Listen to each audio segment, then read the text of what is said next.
So, today I want to talk about Cloverfield. Yes, I know the latest movie came out in 2018, but I watched the whole franchise recently and I want to talk about it. Anyway, if you don't know what the Cloverfield movies are, it's 3 movies that are loosely connected in the same universe made by J.J. Abrams' production company Bad Robot, and its existence was kinda forced. Obviously Cloverfield was meant to be a Cloverfield movie, it's Cloverfield, but the other 2 originally meant to be their own movies. 10 Cloverfield Lane was originally called The Cellar and had no connection to Cloverfield whatsoever, and the Cloverfield Paradox was originally a movie called The God Particle. I believe that making these Cloverfield movies, especially the Cloverfield Paradox, ruins not only the movies already in the franchise, but also any movies in the franchise from now on if they're ever made. I should probably start by going through each movie and explain why the last one screws everything up so bad. So if you haven't seen Cloverfield or 10 Cloverfield Lane, you definitely should, they're great watches. But don't watch the Cloverfield Paradox, it's an absolute waste of your time.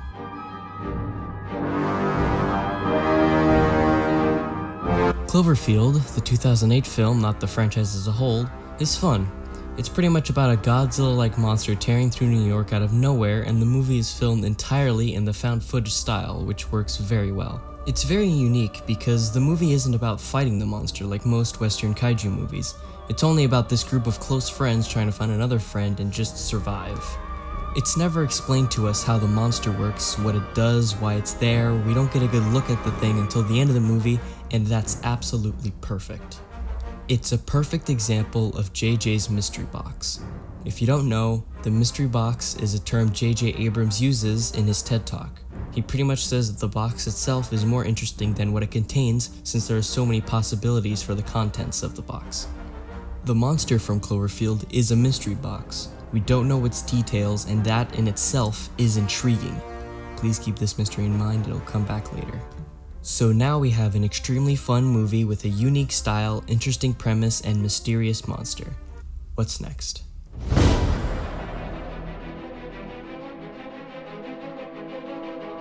"10 Cloverfield Lane" is a movie that has nothing in common with Cloverfield other than the name and the fact that it's in the same universe. Despite this, I love this movie. The movie is pretty much about a woman who decides to leave her husband, like physically, not through divorce, and gets into a car crash. Then we find out she's stuck in a bunker with a very ominous dude named Howard and the most adorable dude in the world, Emmett. I just want to protect him, man. He's so ridiculously nice. Anyway, Howard says that the air outside of the bunker is dangerous, and he thinks it might be because of aliens or something, because he's into conspiracies. I mean, he already has a bunker. Because we know that this movie and Cloverfield are in the same universe, we have more of a reason to believe Howard when he says it's dangerous outside the bunker. But we also have no reason to believe that the air specifically outside is dangerous because that never came up in the last movie. So the mystery of the last movie helps build the mystery of this movie in a way that's pretty well done in my opinion. But then there's the last scene, which is just kinda wild. I mean, Michelle, the woman who got into the car crash in the beginning of the movie, throws a Molotov into a giant monster ship alien thing. I personally love this ending because of how batshit insane it is, and also because it adds to the mystery. Are these aliens like Howard said?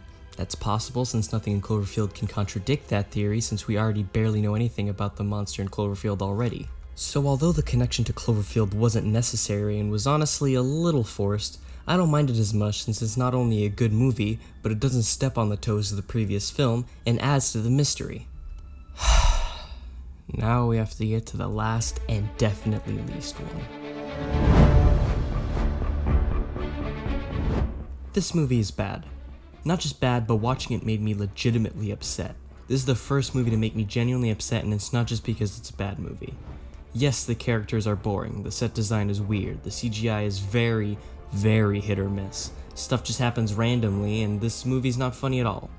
There's only 2 scenes in this movie that I enjoyed, and it's the one where Mundy gets his arm stuck, and this shot. I don't know, I think it looks nice. Other than that, it's a bad movie. But that's not what made me upset. What made me upset is the fact that this movie ruins the mystery of the last 2 movies in one scene. In only one scene at the beginning of the movie, and they keep bringing up the fact that this is definitely a Cloverfield movie over and over and over again. Do you know what scene that is? It's this one. Because that accelerator is 1,000 times more powerful than any ever built.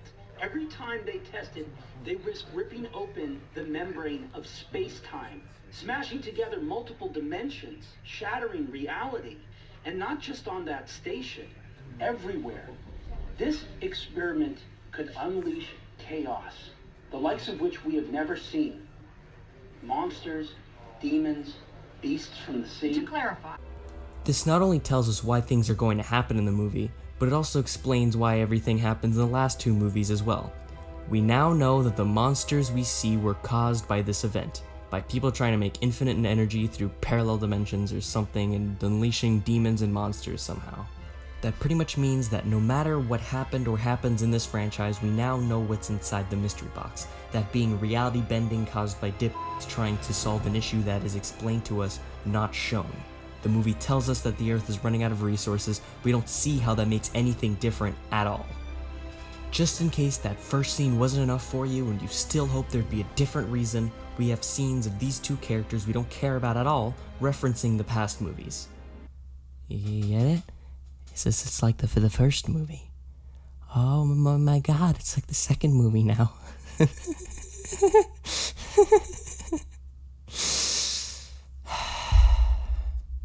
And just so you know, these are definitely in the same universe. The movie ends with this scene. The two characters that are still alive go back to Earth, and guess what's waiting for them? Yep, it's the Cloverfield monster. There he is. Just in case you still had a little bit of hope, there's visual confirmation.